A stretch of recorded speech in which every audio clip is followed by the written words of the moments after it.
우리 부활절 하면은 우리 기독교 절기 가운데 속에서 정말 핵심적인 절기 가운데 하나입니다. 물론 추수감사절도 있고 성탄절도 중요하지만은 뭐 세상 사람들은 성탄절을 더 귀하게 여기는지 모르겠지만은 예수 믿는 우리들은 부활절이 가장 중요하죠. 예수 믿는 우리는 부활신앙의 확고함 속에서 가야 되거든요.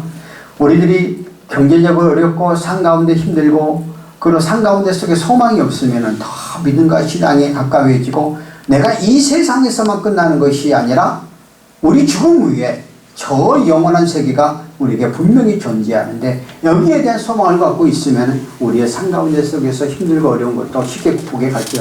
그런데 요즘은 이 경제적인 어려움이 없다 보니까 이제 우리의 삶이 천국이 되다 보니까 이 삶 가운데 속에서 천국을 누리려고 하다 보니 점점 부활신앙에 대해서는 퇴색해져 가는 이러한 현 상황의 모습을 보면서 오늘 우리들이 다시 한번 예수 그리스도를 믿고 나간 저와 여러분들이 부활에 대한 신앙에 대해서 확신을 가지고 나가는 여러분이 되어지고 이 부활에 대한 확고한 확실한 믿음을 갖고 나가면 우리의 삶 가운데 속에서 어떠한 고난과 어떠한 역경과 어떤 환난 가운데 속에서도 능히 이기고 새로운 발버둥으로 나가고 또 어떤 어려움이 있다 할지라도 그것을 극복해 나갈 수 있는 힘이 생기는데 우리가 부활신앙이 없으면은 우리는 인생을 살다 보면은 우리가 시돈의 대로처럼 모든 게 만사형통하지 않지 않습니까? 뭐 상황에 따라서 힘들고 어려운 일이 우리 앞에 놓여지잖아요. 그런데 그것을 극복하지 못하고 좌절낭망 실망에 빠져버리면은 그 속에 악한 놈들이 들어와 우리의 영혼을 파멸까지 이끌어서 결국 우리 인생을 망치게 되는 경우들이 우리는 주변 가운데 많이 보지 않습니까? 그래서 오늘 제가 부활신앙 다시 한번 우리의 기독교의 복음의 핵심, 우리가 가져야 될 신앙의 핵심인 부활신앙이 다시 회복되어져서 부활에 대한 확고함과 확신을 갖고 나가는 여러분이 되어졌으면 좋겠어 오늘 이 말씀을 증거합니다. 지금 내용은 많은데 하여튼 딱딱해서 시간 내에 마치도록 그렇게 하겠습니다.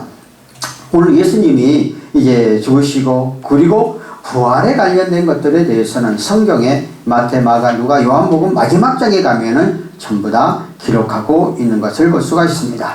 그래서 예수님께서 십자가에 기록하실 때에 주님의 그 죽으심에 대해서 가장 먼저 깨달았던 사람이 누구냐 하는 것을 먼저 예수님과 함께하는 사람들 속에서 살펴보겠습니다. 우리 12제자 중 어느 한 사람 생각할 터인데 예수님이 죽음을 가장 먼저 깨달은 사람은 나사로의 누이 동생 마리아였습니다. 요한복음 12장 1절 오늘 본문 말씀입니다. 이하에 보면 예수님께서 잡히시기 엿새 전 마리아와 신비한 성령의 감동을 받고 나드 한 옥합을 깨뜨리고 예수님께 나아가서 예수님 마리아의 항유를 부어 예수님의 죽음을 마리아가 미리 준비를 했어요. 예수님은 십자가에 돌아가시고 부활에 대한 것들에 대해서 예수님이 가실 것을 먼저 미리 전부 다 말씀 속에 이야기했는데 영적으로 깨달아서 예수님을 바라본 사람들은 알았지만은 육적인 생각을 갖고 있는 사람들은 예수님의 기쁜 뜻을 알지를 못했죠. 오늘도 마찬가지예요. 자, 여러분들이 예수 그리스도를 믿고 교회 안에서 신앙생활할 때에 우리 한국 교회가 처음에 기복신앙으로 시작되어졌잖아요. 그 기복신앙으로 시작되어졌을 때 예수 믿으면 잘 된다, 예수 믿으면 승진한다, 뭐 예수 믿으면 병 낫는다, 뭐 이러한 것들에 의해서 교회를 오게 되죠. 그런데 우리는 거기서 끝나면 안 된다는 거예요. 더 한 걸음 나아가 예수님이 이 땅에 오셔서 우리에게 무엇을 하기를 요구하고 우리가 끝까지 어떻게 나아가야 할 것까지로 연결해서 영생까지도 함께 연결점을 가지고 가야 되는 것이죠. 그래야 우리의 신앙이 확고함과 확실한 신앙을 가질 수 있는 것을 볼 수가 있습니다. 보통 때 같았으면은 예수님은 나를 위하여 이렇게 비싼 항유를 쓸 필요가 없다. 팔아서 가난한 자에게 주으라고 말씀하실 것입니다. 그런데 예수님께서는 마리아가 예수님의 발에 비싼 항유를 붓는 것을 금하지 않으셨고 또 제자들에게도 책망하지 못하도록 했습니다. 그래서 요한복음 12장 8절에 보면 예수님은 가난한 자들이 항상 너와 함께 있거니와 나는 항상 잊지 아니하리라. 예수님의 죽음에 대해서 미리 암시를 하고 있는 모습을 볼 수가 있습니다. 우리는 예수님의 죽으심에 관하여 마리아가 제자들 앞에서 하나님의 계시, 빛을 받았다는 사실 앞에 우리 놀라지 않을 수가 없습니다. 이처럼 예수님의 죽으심에 대한 최초의 증인 마리아였다면 예수님의 부활하심을 가장 먼저 믿는 사람이 누구냐 그 말입니다. 오늘 보면 8절에 보십시다. 예수님의 부활을 제일 먼저 믿는 사람은 사도 요한이었습니다. 사실을 보여주고 있죠. 사도 요한은 예수님의 부활하신 몸이 제자들에게 보여주기 전에 빈 무덤을 들어가 보고 무덤 속에서 미리 예수님의 부활을 믿었습니다. 오늘 보면 9절에 보면은 요한은 부활신앙인 성경에 약속한 것이 아니었습니다. 따라서 불완전하긴 하지만 요한의 부활신앙은 예수님의 부활체를 눈으로 보거나 손으로 다 더도 보지 않고 믿음의 신앙이 보는 그런 관점을 가졌다는 것입니다. 오늘 저와 여러분들이 성경을 봄에 있어서 우리가 육신적인 생각과 육신적인 눈으로 보면은 그 말씀이 하나도 이해되지 않고요. 의문만 갖게 되어지고 또 과학적으로 따져보려고 하니까 이거 안 되는 거거든요. 그런데 영안의 눈으로 하나님의 말씀을 보면은 그것이 내 말씀이 되고 내 마음에 와닿고 내 마음의 삶 가운데 속에서 적용이 되어지는 거거든요. 그래서 성경은 성령의 감독으로 기록되었다는 거예요. 세상의 저자들이 1600년 동안에 한 50여 명의 저자에 기록되어졌지만 그 사람 한 사람 한 사람에게 성령께서 감동을 주어져서 모든 짝을 이루고 있거든요. 그러니까 우리의 믿음의 신앙을 바라볼 때에 오늘 사도 요한처럼 이러한 영적인 눈으로 바라보면 내 속에 아멘으로 받아들이게 되는 것이죠. 그 요한의 신앙은 도마와 비교할 때에 도읍빛이 나고 있죠. 예수님이 부활하신 후 처음 제자들에게 나타나실 때에 그 자리에 도마가 없었습니다. 예수님이 부활하신 후에 이제 40일 동안 지상에 계시면서 나타나셨잖아요. 그때 도마가 없을 때 나타났기 때문에 예수님이 부활했다는 그러한 얘기들을 제자들에게 들을 때 사도들이 그 의심 많은 도마는 이렇게 말하죠. 요한복음 20장 15절 내가 그의 손에 못자국을 보며 손가락에 그 못자국을 넣으며 내 손에 옆구리를 넣어보지 않고는 믿지 않겠나. 왜냐하면 예수님 십자가에 체형을 달을 때 못자국 있잖아요. 쇠못을 박았기 때문에 여러분 상처나면 그 흔적이 있잖아요. 옆구리에 창으로 찔리셨잖아요. 그 흔적이 있잖아요. 그러니까 그것을 보고 믿겠노라고 그렇게 이야기를 하고 있습니다. 그런데 우리 주님은 보지 않고 믿는 것이 복되더라 그렇게 이야기하죠. 그런데 예수님께서 부활하신 지 8대가 지나 제자들이 다시 한 자리에 모였을 때 예수님이 또 나타나셨는데 이때 예수님은 도마에게 내 손가락을 이리 내밀어 내 손을 보고 내 옆구리에 넣어보라고 말하고 믿음이 없는 자가 되지 말라 하고 말을 했어요. 그러니까 예수님을 바라볼 때에 우리가 신앙을 가질 때에 믿음의 눈은 보이지 않는 것을 보는 실상이거든요. 그러니까 보고 믿으려고 하면 믿음이 안 생겨요. 그러나 보지 않고 믿음 그 자체를 믿으면 나도 모르는 사이에 믿음이 생겨서 믿음을 갖고 나가면은 성령께서 우리의 삶의 현장 가운데 강하게 역사하시거든요. 그래서 도마는 그때 고백하죠. 나의 주님이시오 나의 하나님이시라고 말을 하고 있습니다. 그래서 예수님이 보고 믿는 것보다 보지 않고 믿는 게 복되다고 말씀하셨죠. 예수님이 직접 항의한 도마는 그 정말 소원대로 예수님이 그 옆구리에 그 또 창자국과 손자국을 보지 않고 믿는 자가 되어지게 되는 것을 볼 수가 있습니다. 오늘 부활신앙은 한마디로 복된 신앙입니다. 요한을 보지 않고 믿은 신앙, 오늘 우리의 삶 가운데 속에서 첨모되어 있죠. 우리는 부활절을 맞아 오늘 사도 요한이 어떻게 예수님의 부활을 몸으로 나타나시기 전에 먼저 예수님의 부활을 믿게 되었는가. 저와 여러분도 마찬가지죠. 저와 여러분들도 역사적으로나 성경적으로 수없이 간증자들 말을 믿고 부활을 믿는 거지 내가 보지는 않았잖아요. 그러니까 이거를 따지고 들어가면은 할 말이 없잖아요.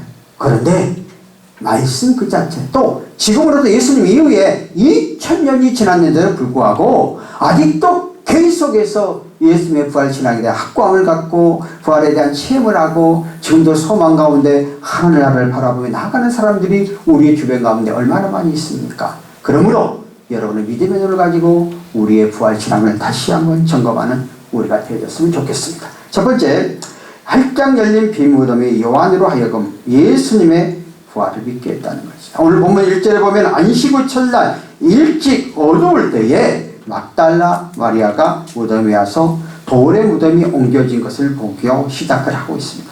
누가복음에 보면은 이야기를 좀 더 자세히 소개하고 있는데, 사람들이 예수님의 무덤에 장사할 때에 갈릴리에서 예수님과 함께 온 여자들이 뒤를 쫓아 그 무덤, 그 시체가 어떻게 둔 것을 보고 돌아가 향품과 향유를 회비했더라. 그랬습니다. 자, 안식일 첫날은 예수님이 금요일날 저녁에 돌아가셨고, 안식일 토요일이었고, 토요일에 아무것도 못하잖아요. 그 주일 이른 아침에 막달라 마리아를 비롯한 다른 여자들이 가장 먼저 아마 새벽 4, 5시? 그러니까 오늘 부활절에 우리가 새벽 예배 또 칸타타로 막 새벽 예배 하고 그러잖아요. 그 부활절 행사 같은 경우에도 우리가 전체 연합으로 할 때 우리가 5시에 든 적도 있고 또 오후에 한 적도 있고, 제가 이제 사무총장 할 때 연세대학교 노천극장에서 1만 명을 모이는 제가 2번 행사했을 때 거기를 가득가득 채웠던 그런 기억도 있고, 또 우리가 강화문에서 한국 70주년을 때 100만이 막 꽉 찼거든요. 그때 뭐 제가 그 주관자로 그 일을 했던 그런 경험도 있어요. 그러니까 이렇게 실제적으로 가장 먼저 새벽에 예수님 앞에 달려가는 거. 왜 그랬을까? 안식일이 되어서 주일날, 금요일날 저녁에 장례식을 하니까 제대로 향유라든가 제대로 시체에 대한 것 받질 못했어요. 그러니까 예수님을 생각해서 이 막달라 마리아를 비롯한 여자들이 가장 먼저 달려고. 저는 이렇게 바라봐요. 여기 남자분들 계속 죄송한데요, 우리의 믿음과 신앙들을 보면은 여자들이 훨씬 더 믿음과 신앙이 좋은 것 같아요. 여기 남자는 죄송하게 또 시험 들지 마세요. 예. 그런데 왜?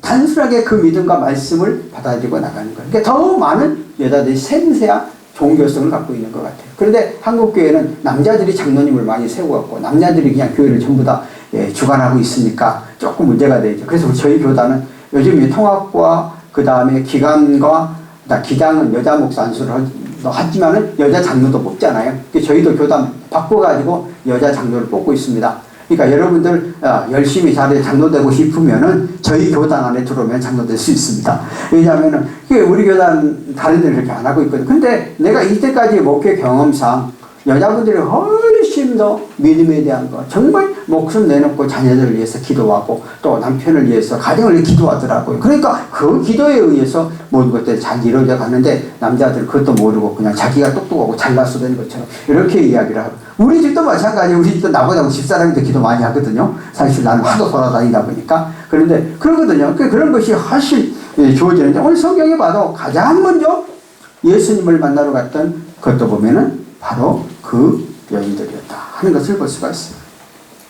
그리고 그들이 가장 달려가서 그 무덤을 보면서 예수님 무덤이 비어있는 거 아니에요. 그러나 그 소식을 이제 제자들에게 이야기하니까 제자들이 열심히 이제 달려가잖아요.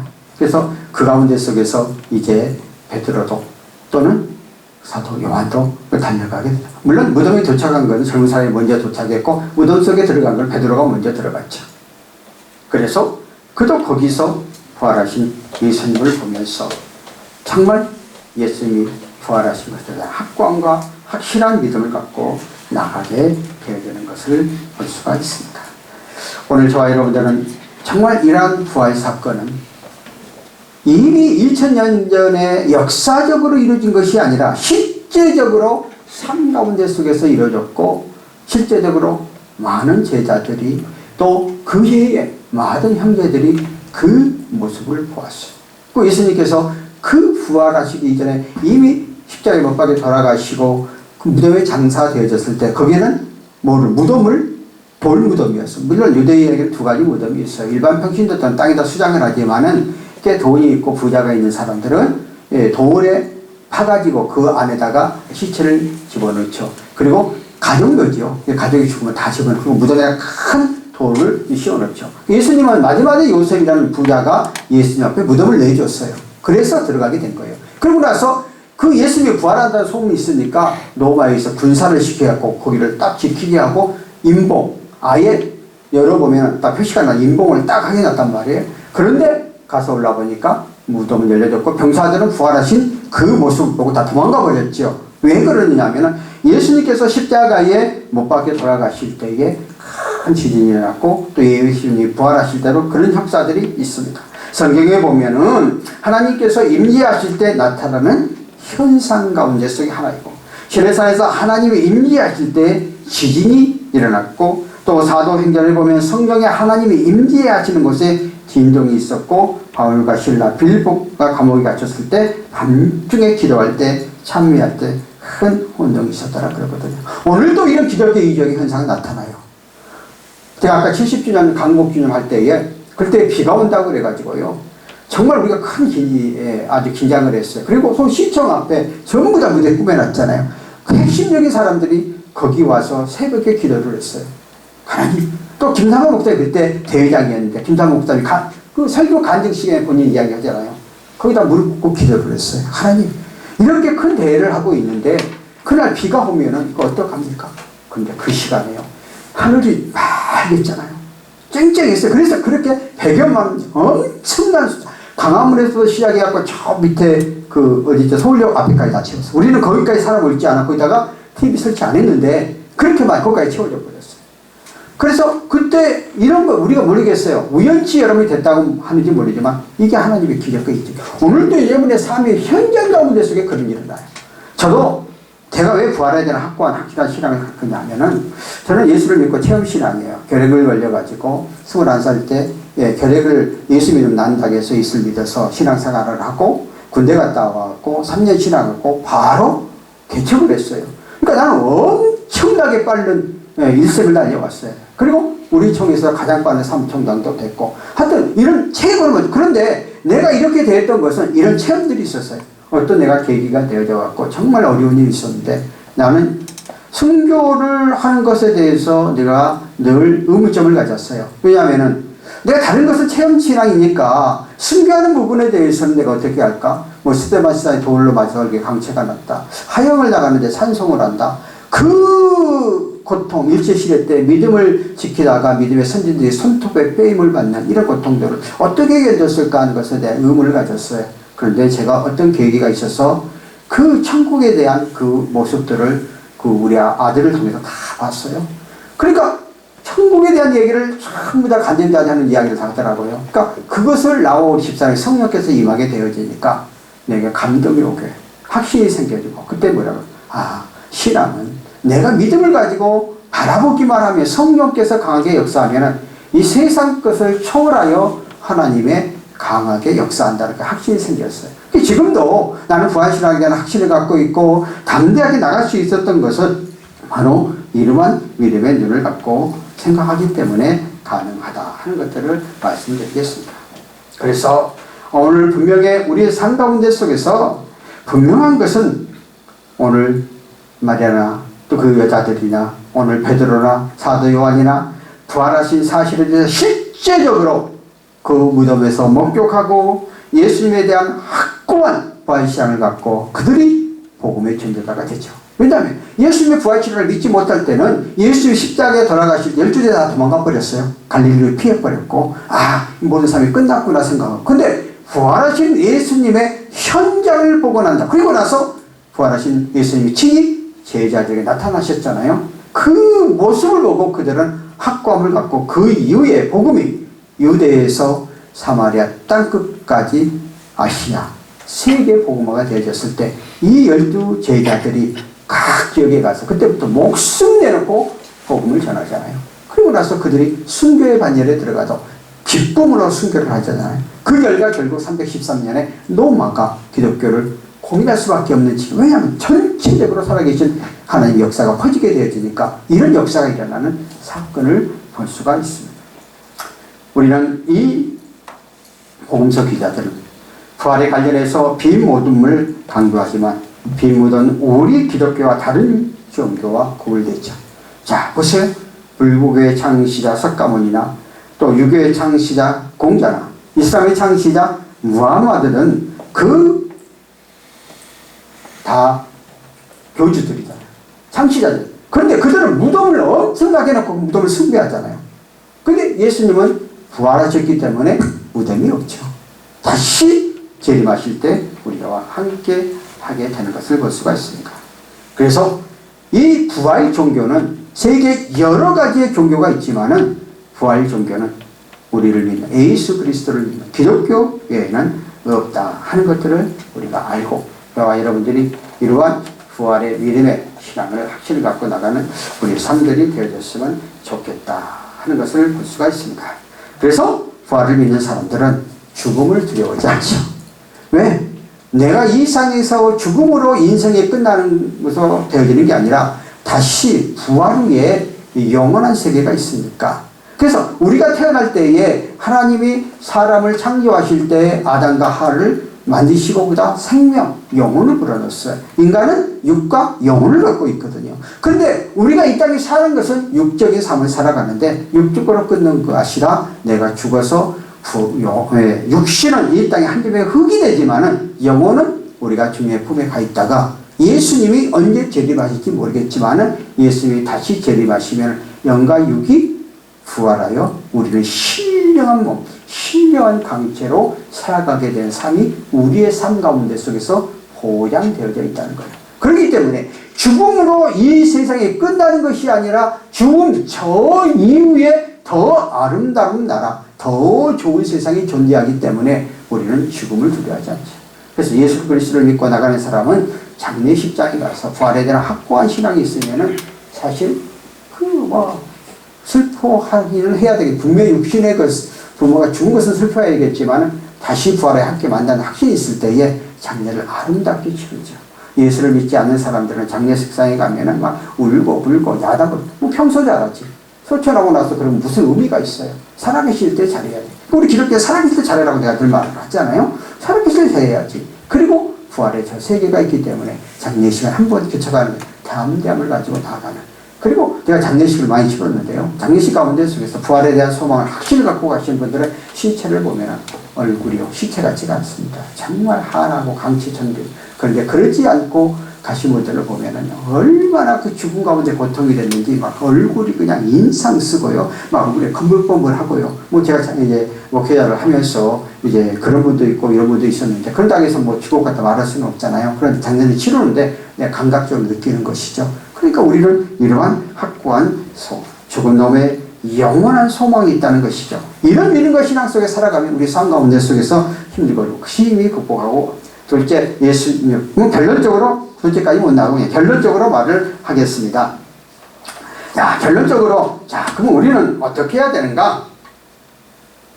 자, 오늘 부활하신 예수님에 대해서 우리가 믿고 나가는 우리는 여러 가지의 우리가 증거를 보면서 예수님께서 육체에 계실 때 모습과 이제 부활하신 모습이 상당히 다르다는 사실을 보여주고 있습니다. 우리가 진흙으로 그릇을 비워놓으면 진흙인데 그걸 갖다가 불에다가 놓고 나면 그 진흙이 그릇이 완전히 달라지잖아요. 그런 것처럼 오늘 우리들이 예수님 앞에 우리의 믿음 생활이 지금 이렇게 생활을 하는데 우리가 죽음을 맞이하면 이것을 끝나지만 부활하신 우리가 신령한 몸으로 태어나면은 마치 진흙그릇으로 만든 구워가지고 새로운 그 아름다운 빛나는 그릇으로 반겨진 것처럼 우리의 육과 영이 그러한 모습으로 바뀌어진다 하는 것에 대해서 우리는 알아야 합니다. 오늘 예수님께서 부활하신 이후에 제자들을 찾아가서 엠마오로 가는 제자들을 찾아갔을 때 예수님을 잘 알아보지 못했다고 성경은 말을 했거든요. 그것은 왜 그랬을까? 신령한 육과 영의 신령한 몸으로 부활을 하셨기 때문에 잘 알아보지 못했다는 거예요. 그러니까 우리들도 우리의 육신의 삶의 이 모습이 아니라 예수 그리스도를 믿고 나가는 모습, 우리는 예수님처럼 신령한 모습으로 우리의 육신적으로 아프고 고통스럽고 고민있고 이런 모습이 아니라 변화된 새로운 모습. 요한계시록에 가면은 천국 눈물과 고통과 애통과 사망이 없는 곳이라고 그랬잖아요. 그러니까 이러한 신령한 채로 주님과 함께 동행한다는 것입니다. 그러므로 예수님은 우리의 부활의 첫 열매로서 예수님의 부활은 곧 우리의 부활로 이어지고 그러므로 장차 우리들의 몸도 주님께서 다시 오실 때 홀니 그러한 변화가 되고 주님을 만나게 된 것이므로 우리는 우리의 삶 가운데 속에서 이 말씀을 확고함을 갖고 나가는 저와 여러분이 되어졌으면 좋겠습니다. 특별히 이제 부활절을 맞이해서 우리의 신앙을 정할 필요가 있습니다. 우리의 부활 신앙은 누구 편에 가까울까? 오늘 도마일까요? 의심하는 도마? 아니면 요한일까요? 사실 우리의 믿음에 요한의 신앙 계열에 있다 하는 사실입니다. 왜냐하면 우리 중에 어느 누구도 예수님의 부활하신 육체를 직접 눈으로 보고 믿는 사람은 아무도 없기 때문입니다. 예수님은 이미 부활 승천하셨고 그 이후 어느 누구도 예수님을 몸을 직접 보고 믿을 사람은 없습니다. 이런 점에서 우리는 도마보다 복 있는 자요 요한보다 복 있는 자라고 할 수 있습니다. 왜냐하면 우리는 부활하신 주를 보지 않고 오직 말씀에 근거하여 예수님을 부활의 신앙으로 믿고 있기 때문입니다. 사람들은 눈으로 뭔가를 자꾸 보려고 하고 뭔가를 들으려고 합니다. 이렇게 감각적으로 추구하다 보면 온전한 믿음을 갖기가 어렵습니다. 보지 않고 믿을 수 있어야 하고 보지 않고 믿을 수 있는 복된 사람이어야 합니다. 마무리 소생하면서 부활의 가운데 온 저와 여러분들 우리 부활절을 맞이하여 우리의 가슴 속에 부활의 신앙이 충만함을 가지고 나가는 저와 여러분 되셨으면 좋겠습니다. 살아계신 하나님 아버지 은혜를 감사합니다.